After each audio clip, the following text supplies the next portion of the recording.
جو یہ سمجھ رہا تھا کہ جب مشینی دور آئے گا تو انسان جو ہے نا اس کا کوئی عمل دخل نہیں رہے گا، اس کی کوئی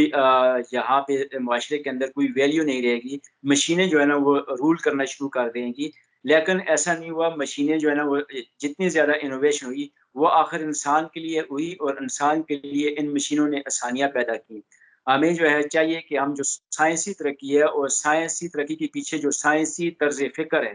اس کو ہم سمجھیں اور اس کے ساتھ آگے بڑھیں. اگر ہم اس کو سمجھیں گے نہیں اور اس کے ساتھ آگے نہیں بڑھیں گے تو دنیا کے کچھ معاشرے تو بہت ہی زیادہ ترقی کر کے آگے چلے جائیں گے اور کچھ معاشرے بہت ہی پیچھے رہ جائیں گے. اس کی مثال میں خلافت عثمانیہ کی بھی دے سکتا ہوں کہ جہاں پہ پرنٹنگ پریس کی جو مشین تھی وہ کئی مطلب کہ صدیوں تک وہاں پہ اس کے اوپر پابندی تھی، جس کی وجہ سے اب ہم دیکھتے ہیں کہ جو مسلم معاشرے ہیں وہ پرنٹنگ پریس جب ایجاد ہوئی اس کا استعمال نہ کرنے کی وجہ سے وہ بہت پیچھے رہ گئے. تو لہٰذا جو مصنوعی ذہانت ہے یہ انسانوں کو ریپلیس تو نہیں کر سکتی لیکن انسانوں کے لیے آسانی پیدا کر سکتی ہے. تو میرا خیال ہے کہ اس کا جو استعمال ہے اس کو سائنس کے اندر، ٹیکنالوجی کے اندر، اپنی معیشت کے اندر، اور ایون کہ ہماری جو صحت کے جو سینٹرز ہیں، جو ہاسپیٹلز ہیں جہاں پہ نت نئے طریقے آ رہے ہیں تو اس میں اس کو استعمال کرنا چاہیے تاکہ ہم بنی نوع انسان کے لیے آسانیاں پیدا کر سکیں اور ان کے لیے جو سائنس اور ٹیکنالوجی کے اندر جو ترقی ہے، جو مصنوعی ذہانت کے اندر جو ترقی ہے، ان کو انسانوں کے لیے فلاح و بہبود کا ذریعہ بنا سکیں. اور یہ جو فکر ہے کہ یہ انسانوں کو ریپلیس کر دے گی، میرا خیال ہے کہ انسانی دماغ جو ہے وہ کہیں آگے ہے اس مصنوعی ذہانت سے. تو مصنوعی ذہانت انسانوں کے ذہنوں کو مزید جلا بخش سکتی ہے لیکن ریپلیس نہیں کر سکتی. صحیح ڈاکٹر صاحب، چونکہ آپ جو عالمی علاقائی امور ہیں ان پہ گہری نگاہ رکھتے ہیں اور ایک بین الاقوامی آپ کا ایکسپوجر بھی ہے، اور آپ سے یہ پوچھنا چاہوں گا کہ دنیا کے آپ نے چند بڑے ممالک کے حوالے سے آپ نے بھی بات کی، چین بھی انہیں میں شامل ہے اور آپ یہاں بھی تشریف لاتے رہتے ہیں. اگر تکنیکی جہتوں کی بات کی جائے تو یہ مشاہدے کی بات ہے کہ اس وقت چین میں جو مصنوعی ذہانت ہے زندگی کے مختلف شعبات میں، جس میں تعلیم ہے، صحت ہے، روبوٹکس کو آپ دیکھ لیں، اس میں چین جو ہے بڑے احسن انداز سے مصنوعی ذہانت کو بروئے کار لا رہا ہے. تو آپ اپنے مشاہدات کی روشنی میں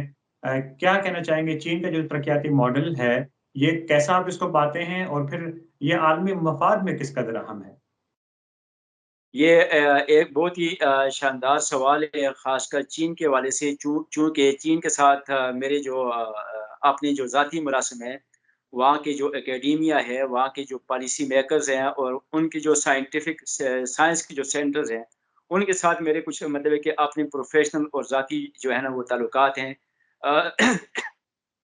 ہمارے یہاں جو پاکستان کے اندر جو تھنک ٹینک ہے ہمارا اپنا ہے، جس کے اوپر ہم ریسرچ کرتے ہیں دنیا کے مختلف خطوں میں اور سسٹینیبل ڈیولپمنٹ کے اوپر ہم کام کرتے ہیں، سائنس اور ٹیکنالوجی کو ہم دیکھتے ہیں.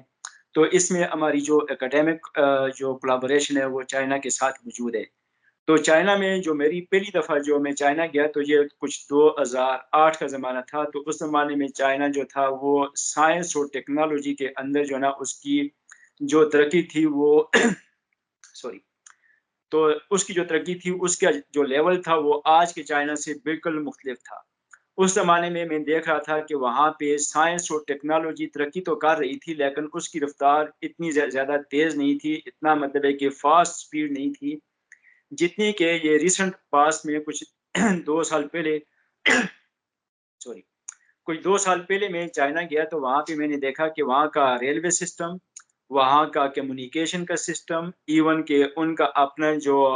انٹرنل جو کمیونیکیشن نیٹ ورک ہے جس کو وہاں پہ ان کا اپنا پورے کا پورا ایک انفراسٹرکچر ہے جس کو ہم وی چیٹ بھی کہتے ہیں. تو وی چیٹ کے اندر وہ ساری چیزیں موجود ہیں. آپ جہاں کہیں جائیں تو وی چیٹ آپ کو آپ کی رہنمائی کرتا ہے. ایون کہ آپ کوئی شاپنگ مال میں جائیں تو وی چیٹ آپ کے پاس ہے. تو چائنا نے پوری دنیا سے ایک منفرد الگ تھلگ ایک مصنوعی ذہانت کا سسٹم ڈیولپ کیا. یہ چائنا کی اپنی ایک انوویشن ہے اور چائنا نے اپنا جو گورننس کا جو سسٹم ہے اپنے گورننس کے سسٹم کو بھی اس نے مصنوعی ذہانت کے تھرو اس کو بہت ہی زیادہ آگے ڈیولپ کیا. تو جو چائنا ہے، چائنا میں دنیا کے مختلف ملکوں میں گیا ہوں تو چائنا کی جو سائنس اور ٹیکنالوجی کے اندر اور مصنوعی ذہانت کے اندر جو اس نے جو ترقی کی اس کی مثال سوری اس کی مثال کہیں نہیں ملتی. تو یورپ کے اندر بھی میں نے دیکھا، آسٹریلیا کے اندر بھی دیکھا، لیکن چائنا کے اندر جس تیزی کے ساتھ، چائنا مطلب ہے کہ ایک ایسا ملک ہے جس کے اندر جو سائنٹسٹ ہیں، سائنسدان ہیں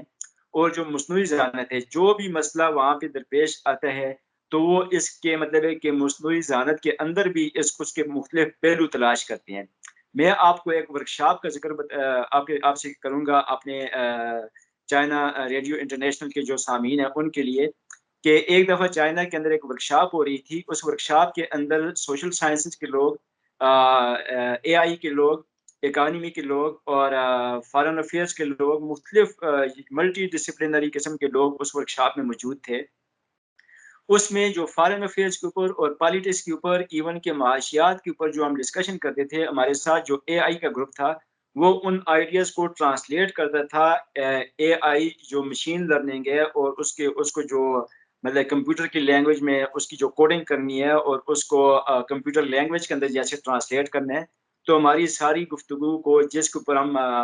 ڈسکشن کرتے تھے، پروپوزل بناتے تھے، تو اس کو وہ کنورٹ کرتے تھے ان ساری پروپوزلس کو اے آئی کے فریم ورک کے اندر۔ تو وہاں سے نئی نئی چیزیں جو ہے نا وہ بننا شروع ہوتی تھیں۔ تو چائنا کا جو ایجوکیشن کا جو سسٹم ہے، اس کا جو لرننگ انوائرمنٹ ہے، اس کے اندر اتنی گنجائش اور اتنی اسپیس اور اتنی لچک موجود ہے کہ وہ نئی سے نئی ڈسکوریز کرتے ہیں اور لوگوں کے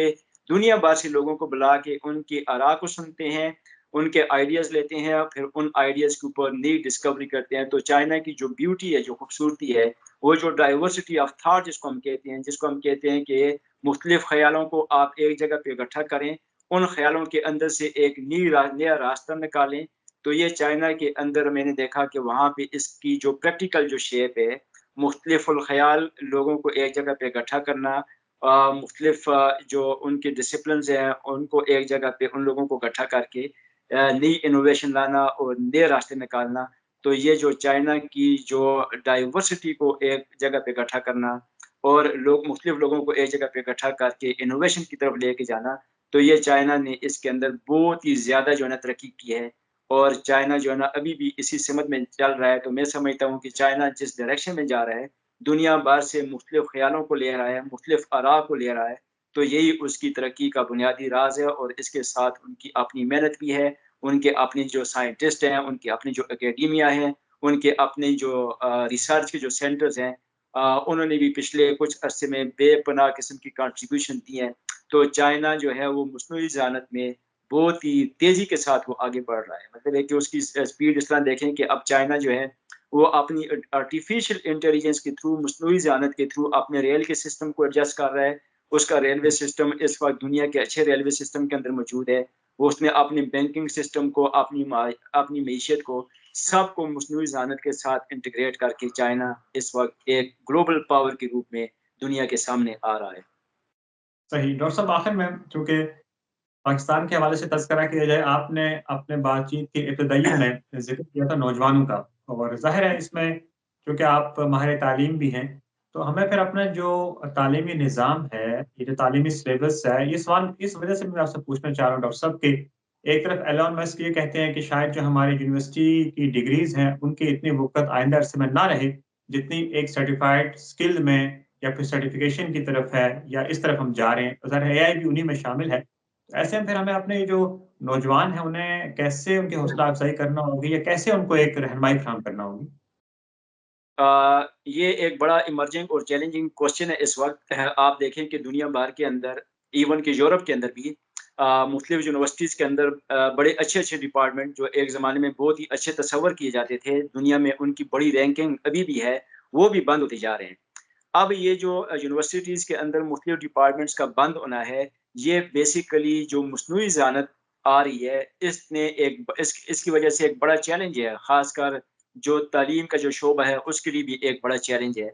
پاکستان کے اندر اس وقت جو نوجوان ہیں، وہ ہماری جو آبادی ہے، اس آبادی کا بہت ہی بڑا جو جنگ ہے، کوئی 65-66% جو ہے نا ہمارے نوجوان ہیں اس وقت پاکستان کے اندر۔ اب ہمارے پاس یونیورسٹیز بھی ہیں، تعلیمی ادارے بھی ہیں۔ اب ان یونیورسٹیز اور تعلیمی اداروں کو اپنے آپ کو انٹیگریٹ کرنا پڑے گا، جو مصنوعی ذہانت کے اندر جو تبدیلیاں آ رہی ہیں، جو انوویشن آ رہی ہیں، ان کے ساتھ اپنے آپ کو انٹیگریٹ کرنا پڑے گا۔ تب جا کے ہماری ڈگریاں جو ہے نا وہ کسی انٹرنیشنل فورم کے اوپر جو ہے نا وہ ان کی ایکسیپٹیبلٹی ہوگی. اور اس کے اندر میں آپ کو یہ بتاؤں کہ اس وقت جو اسکل ڈیولپمنٹ ہے، جو اسکلز ہیں، جب تک ہمارے نوجوان اور ہمارے طالبات اسکلز نہیں سیکھیں گے تب تک یہ آگے بڑھ نہیں سکتے، چونکہ اس وقت دنیا آپ سے اسکلز مانگتی ہے، آپ سے ڈگری نہیں مانگتی. بہت سارے ایسے ادارے اب دنیا میں ہیں، ایون کہ جو بڑے بڑے مطلب ہے کہ سائنس اور ٹیکنالوجی کے ادارے ہیں، ایون کہ اے آئی کے ادارے ہیں، تو وہاں پہ وہ ڈگری ایک طرف رکھ دیتے ہیں، وہ اس کو پوچھتے نہیں ہیں، وہ کہتے ہیں کہ آپ کے پاس کوئی اسکل ہے تو آپ آگے بڑھ سکتے ہیں.